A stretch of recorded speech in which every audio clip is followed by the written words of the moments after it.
really quick. I guarantee you this. I guarantee you this.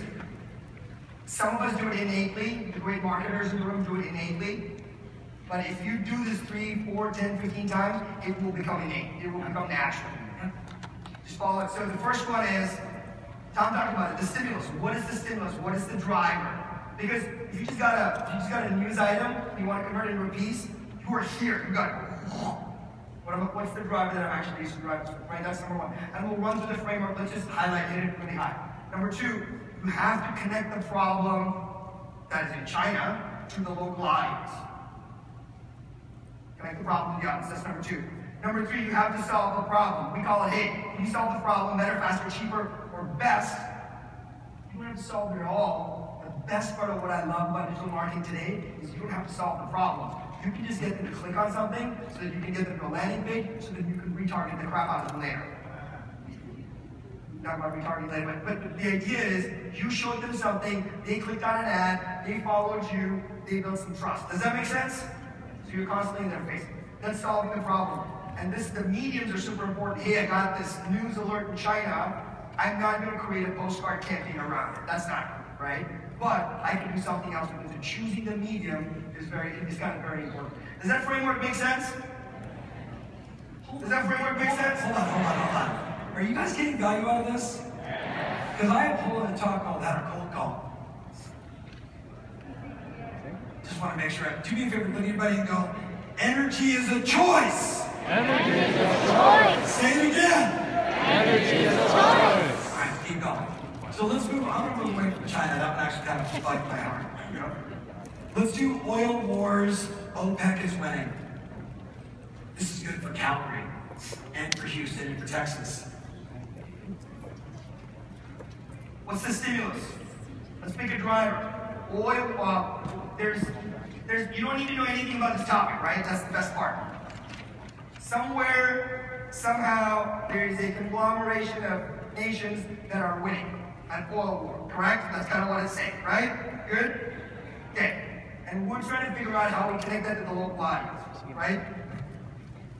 First thing you got to figure out is what notion, what driver you're going to use. Pain is the number one. Always wins. Always wins. But this is a good pain or authority. Something's happening there. Somebody's influencing something that can happen here. So let's run through it. My favorite part is this. We're going to come up with something. It is going to be terrible. Then we're going to iterate and make it better. How do oil prices affect the value of your home? Okay, now let's work on that. Is there a pain or a pleasure there? So let's take the pain. Could oil prices be driving the value of your home down? Okay, that's the question.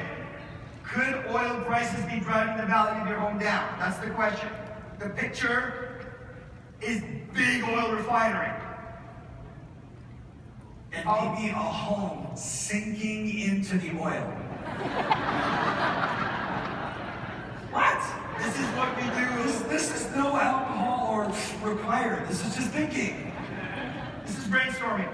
And the call to action is this is the hard part. You're basically saying, how do oil prices affect something? I've agitated you. And what do you do with that information? You could pull hard close and say, would you like to do the value of your home and drive the home value line page? You could totally do that. You could say, here is a piece that I wrote on how 7 reasons why different factors in the world affect the value of your home. Brad Feldman and I, we worked on 7 reasons why now is a good time to sell. So it drives them to a knowledge page, and then inside that page you can say, would you like to know the value of your homes? Because now they've clicked on a page and got some information, and now they actually click further. Does that make sense? We got another one. It's really getting excited about this stuff. What would a third bush do to the value of your home? That was just in there. You can replace that with Trump, Clinton, second Clinton, third Bush. First of all, if you're like going through Facebook and you're like, what would a third Bush? You're like, what? Yeah. Oh, to the value of my home. What? This is the stuff that we do. We sit there and we're like, well, I don't know, let's test it. Test it, throw it out there. Oh, hey, look, people really got into Bush. That was awesome. So Peter and I were talking about this morning, our COO just gave us some updates. As a firm, we have 480. As a firm, we have a big marketing budget. 80% of our marketing budget is R&D. We spend 80% of our marketing budget on testing. That's crazy. Like, I looked at the number, I was like, awesome. Yeah, because it's working, right? But I think a big part of it is we spend a lot. The ROI that you guys are building on stuff is great, but it's not fair to test ROI of stuff if you've not tested to figure out whether you're actually going to put stuff in there. You can't start figuring out ROI before you're testing 4 things. That's not fair to judge them on that ROI. So testing is important before it comes. All right. Go super easy. Let's show them. It started with, who remembers Yikes? Yikes made a lot of money, right or wrong, guys? And then what happened? Your home started getting yikes. And you went, wait a minute, everyone else now knows about it, and we had to do something different, yes? So time to plug those and move on. Walk them through the process of the original Zestimate campaign so they can see in the example how each of these component parts work. Got it. So Tom and I were talking about this maybe when it was last year's time.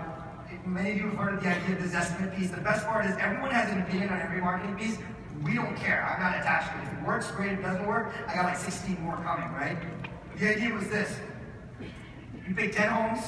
Here's a control sample. You pick 10 homes. You take the first page of Zillow that has the Zestimate value of that home printed on it. You print out that page for that specific home, and you write on it something like, would you like to know the real value of your home? Call Joe Key, slide on their goal. What essentially that did, what Tom and I were thinking about, so let's walk through the rationale for that.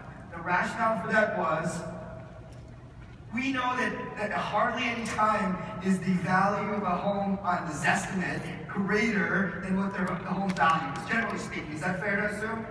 Okay, so, like Tim Smith's team like actually Zestimate campaigned my house. And I was like, thank you, good job, man. So the pain was, hey, so the driver is the pain, right? The pain, what we're saying is, hey, it would be amazing if somebody got a third-party value of their home that said that it was 20% lower than what it was. That would create some kind of conflict, right? That would create some kind of conflict. So that was the stimulus. The stimulus was, can we use the pain driver to create conflict in some way? Then, how do you connect that opportunity with the target market? So you say, oh wow, let's actually take that and make it specific to the house. And a lot of people didn't do it only because it was very laborious.